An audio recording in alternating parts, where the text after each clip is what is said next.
its lowest level in more than a decade. That's just one of the many concerns President Obama will talk about when he addresses Congress and the American people during a primetime speech tonight at 9.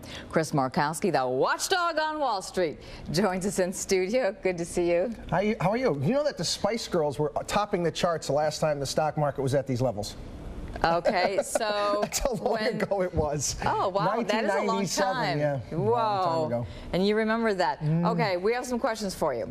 How much of this recent slide in the stock market has to do with consumer confidence, and can his speech help calm fears? Well, that's an enormous part. Anybody who's played any sports, any athletics, knows that 85% of the game, you can probably throw the numbers around a little bit, has to do with confidence and your ability to do that. You're feeling confident to go out there and spend and do the things that you like to do. Robert Schiller has a book on this right now. It's called Animal Spirits. And when we're constantly being told, whether it be by a senator, a congressman, or the president, that things are catastrophic, they've never been worse since the Great Depression. It's like a self-fulfilling prophecy. Yeah, exactly. Oh, it's so bad. I better not spend any money. Yes, and that's what happens. Are people sitting on money? Oh, they are, but it's also, you're also taking a look at the fact for such a long period of time, people were doing the wrong thing, Marty. They were spending too much, more than they couldn't afford, and people are getting their household balance sheets in order.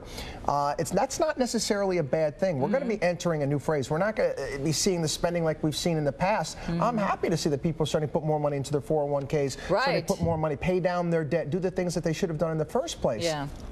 All right. Why the concern of nationalizing banks? Could you tell us why Wall Street is so worried about it? That's the next question. Well, government, I'm going to be biased on this. I don't know much that the government runs really well, whether it be Social Security or Medicare, whatever it may be. And the thought of the government stepping in and running our financial system is a scary thought as far as I'm concerned. There's a lot of politics on both sides of the coin that can push in either direction. Not to mention, I'm going to be competing against Uncle Sam. How is that right? I mean, think about that for a second. You know, in my business, what I'm going to do, I didn't do anything wrong. We run a safe business. A lot of the small community banks out there, and now their competitor is Uncle Sam. How do you compete against Uncle Sam? That's tough. Impossible almost. Today, the Fed chief Ben Bernanke said the economy is likely to keep shrinking in the first 6 months of this year and turn around in 2010. Do you agree with him, and how does he come up with that number?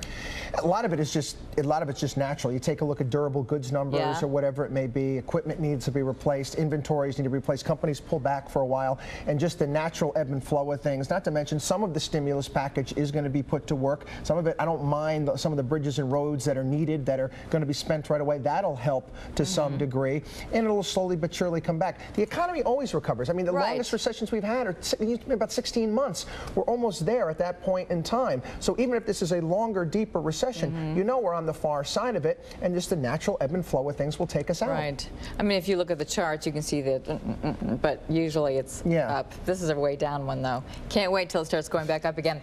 Okay, a new report shows home prices plunged 18% in the fourth quarter of last year. Will our economy be able to rebound even if home prices stay low?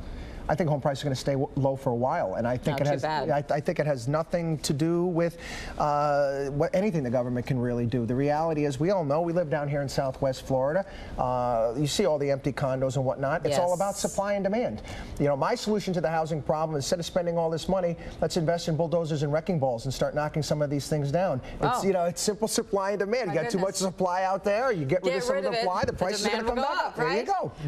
Boy, when you come up with a solution, you really do. We have a Twitter follower, Jay Keith, wants to know, is there anything we can put our money in that will actually get a return on investment? We all want to know this one. Well, I don't know how old this individual is or what his time frame is, but if you got a 10, 20, 30-year time frame when it comes to your investments, then you should be doing dollar cost averaging, putting money away. If you need to have access to your capital in a short period of time, whether it be a year, a couple years, whatever it may be, the stocks aren't right for you. You can always stick money into a savings account or a CD. It's going to be a low return right now. Dollar's not paying much at this point in time, but it's safer. But it all depends. Bulls and bears, it's all a matter of your time frame. If you're 10, 20, 30 years of your retirement, you have to be a bull. You have that much time. If you're closer to retirement, well, you got to be a little bit more bearish and pull back. Yes, exactly. All right. Are you staying around, or do you have to scoot? I'm going to have to scoot today. All right. You're one busy guy. Yeah, I'm running around all over the place. All right. Thank you, Chris Markowski. Great advice as usual.